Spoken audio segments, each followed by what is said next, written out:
రకాల వ్యవస్థల మీద ప్రభావితం చేసి చర్లపల్లి జైలుకు పంపించి నక్సలైట్లు ఐఎస్ఐ తీవ్రవాదులు ఉండే డిటెన్షన్ సెల్లో ఒక కాంపౌండ్లో ఏ ఒక్క ఖైదీని లేకుండా 7 ఫీట్ల బై 12 ఫీట్లు ఉంటే అందులో 3.5 ఫీట్లు పండుకోవడానికి దిమ్మె ఉంటుంది, ఒక చిన్న బాత్రూమ్ ఉంటుంది అధ్యక్ష. 16 రోజులు డిటెన్షన్ సెల్లో ఒక మనిషిని చూడకుండా నన్ను నిర్బంధించిన ఆ కోపాన్ని దిగమింగుకొని రాష్ట్ర ప్రయోజనాల కోసం ఈరోజు పనిచేస్తున్నా అధ్యక్ష. రాత్రిపూట పడుకోవడానికి లైట్ బంద్ చేయకుండా ట్యూబ్ లైట్లు ఆన్లో పెడితే అది ఓపెన్ ఎయిర్ జైలు, ఇంతింతలో బల్లులు 7 ఫీట్లలో 3.5 ఫీట్లు దిమ్మ ఉంటే దిమ్మ మీద పడుకుంటే ఇంకొక 3.5 ఫీట్లు గ్యాప్ ఉంటుంది. లైట్లు బంద్ చేయకుండా లైట్లు ఓపెన్ పెడితే అధ్యక్ష ఇంతింతలో బల్లులు 20-30 పైన ట్యూబ్ లైట్ ముందు పురుగులు తిరుగుతుంటే అది ఓపెన్ ఎయిర్ జైలు కాబట్టి పురుగులు వస్తే పురుగులను తినడానికి బల్లులు పరిగెత్తుతుంటే ఏ ఒక్క రోజు రాత్రి కూడా పడుకోకుండా మేల్కతో కూర్చున్న అధ్యక్ష.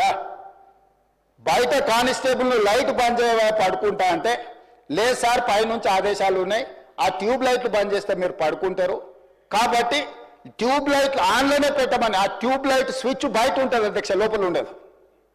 ఆ చిన్న బాత్రూమ్ చిన్నది, కూర్చుంటే బయటకు కనిపించేటట్లు ఉంటుంది అధ్యక్ష.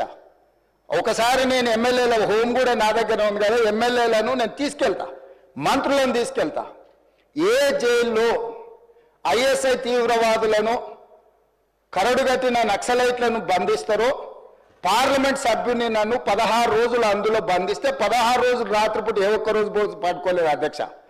పొద్దున పూట బయటకు వదిలినప్పుడు 6 గంటలకు వచ్చి కదిలని బయటకు వదులుతారు కదా అధ్యక్ష. బయట ఒక చెట్టు ఉంటే 16 రోజులు పొద్దున పూట చెట్టు కింద పడుకున్న అధ్యక్ష.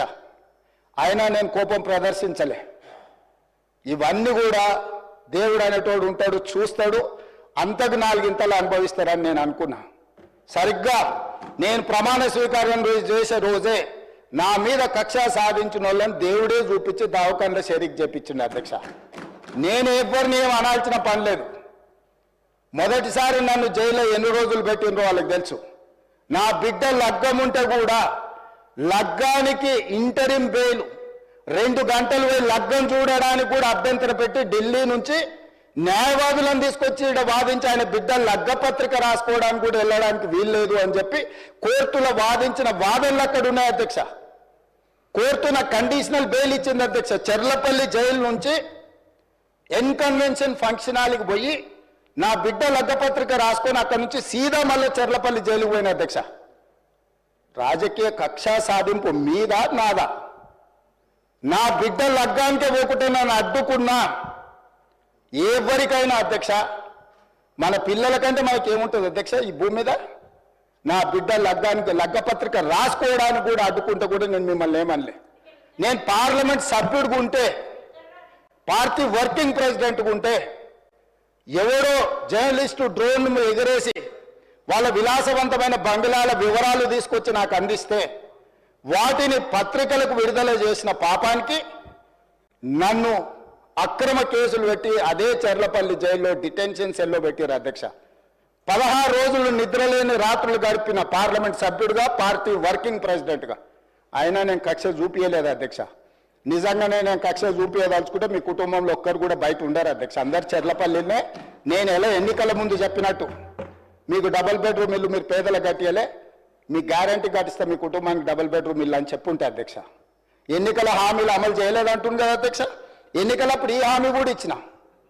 ఆ కుటుంబానికి చర్లపల్లి జైల్లో డబుల్ బెడ్రూమ్ కట్టిస్తా, కొడుకు కోడలు అల్లుడు బిడ్డ ఉంటే వేరే వేరే ఎందుకుంటారు, అందరినీ కలిసి ఒకటే దగ్గర ఉండేటట్టు కట్టిస్తాను. కానీ ఆ హామీ కూడా నేను అమలు చేయలే. ఎందుకంటే నేను విఘ్నత ప్రదర్శించాలనుకున్నా.